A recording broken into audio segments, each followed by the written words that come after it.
Assalamualaikum warahmatullahi wabarakatuh. Selamat pagi, salam sejahtera untuk kita semua.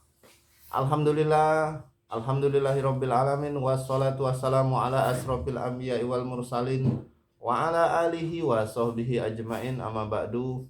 Puji dan syukur kita panjatkan kehadirat Allah Subhanahu wa taala, Tuhan yang Maha Esa, yang senantiasa mengkaruniakan kita nikmat sehat, nikmat sempat, sehingga kita bisa memulai aktivitas kita pada hari ini, Jumat tanggal 3 Februari 2023. Kembali lagi dengan channel YouTube Sawit dan info mengenai harga sawit, harga minyak sawit CPO, juga berita sawit lainnya.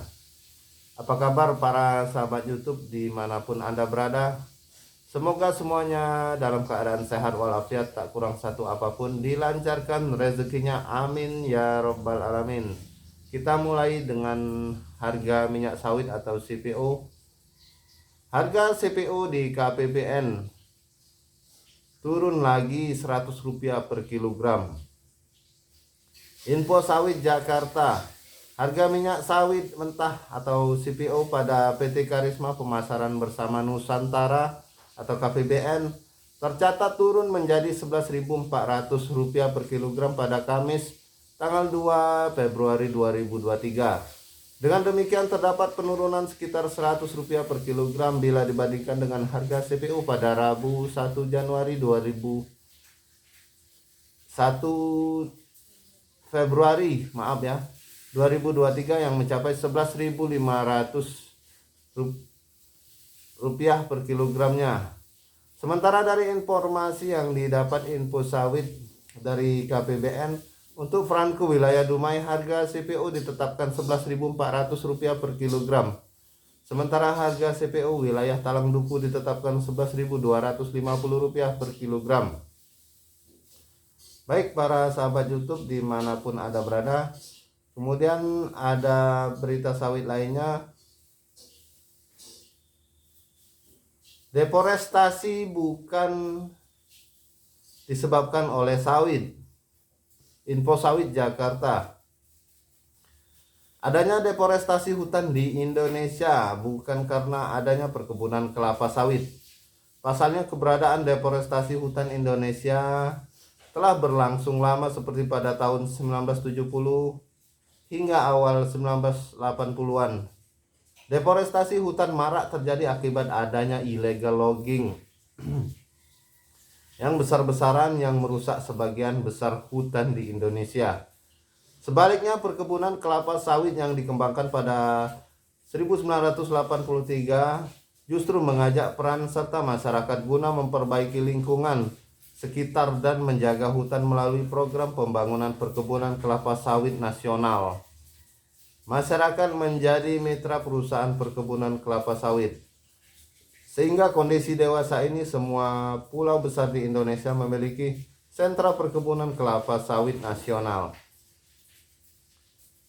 Ekonomi masyarakat Indonesia dari daerah pelosok dapat terbangun melalui nilai ekonomi perkebunan kelapa sawit. Tutur pemimpin redaksi MMN Network Ignatius Eri Kurniawan kepada Info Sawit pada Kamis 2 Januari 2023 di Jakarta.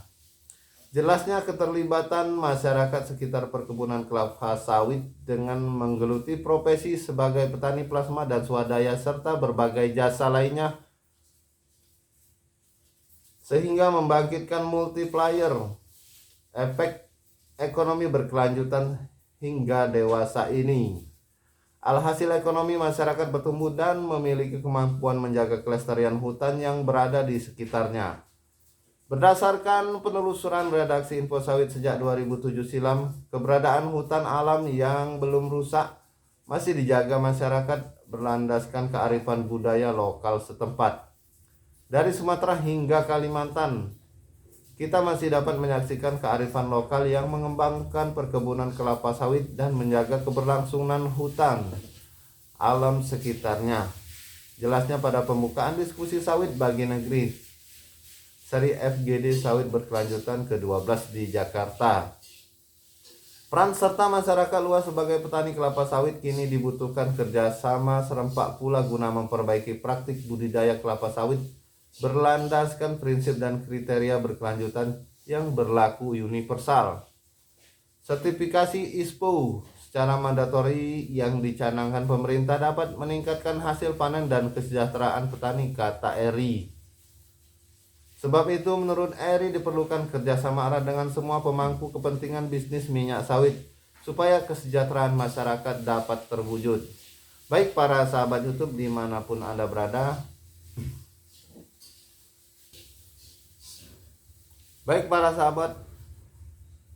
sementara untuk harga TBS sawit di berbagai daerah kita lihat di grup Facebook. Pertama di Lampung Utara ada Mbak Maya Rp1.600 per kilogram. Kemudian ada Lia Dahlia di Lampung Utara Rp1.600 per kilogram.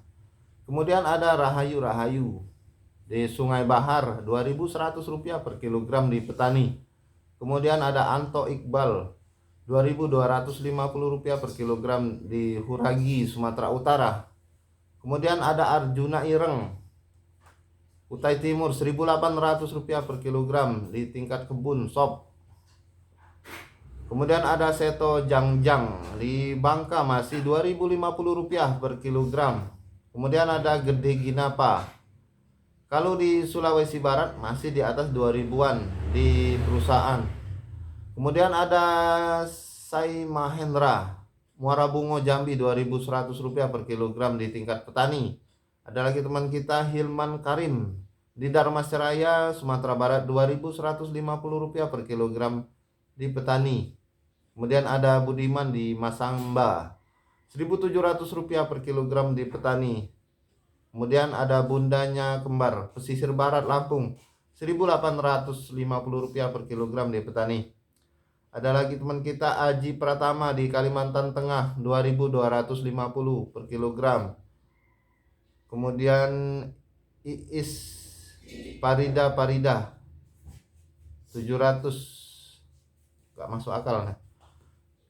Kemudian ada Mang Nur Mang Rp2.100 per kilogram. Ada lagi Aisyah Putri di Sulawesi Utara Rp1.650 per kilogram di petani. Baik para sahabat YouTube dimanapun Anda berada, demikian info untuk harga TBS sawit, harga CPO atau minyak sawit, juga berita sawit lainnya. Mohon maaf jika ada kekeliruan kata atau salah ucap. Dan jangan lupa dukung channel Sawitan dengan cara subscribe bagi yang belum, like dan share agar kita tetap terhubung setiap harinya untuk saling memberikan info mengenai sawit. Saya akhiri wabillahi taufiq wal hidayah. Wassalamualaikum warahmatullahi wabarakatuh.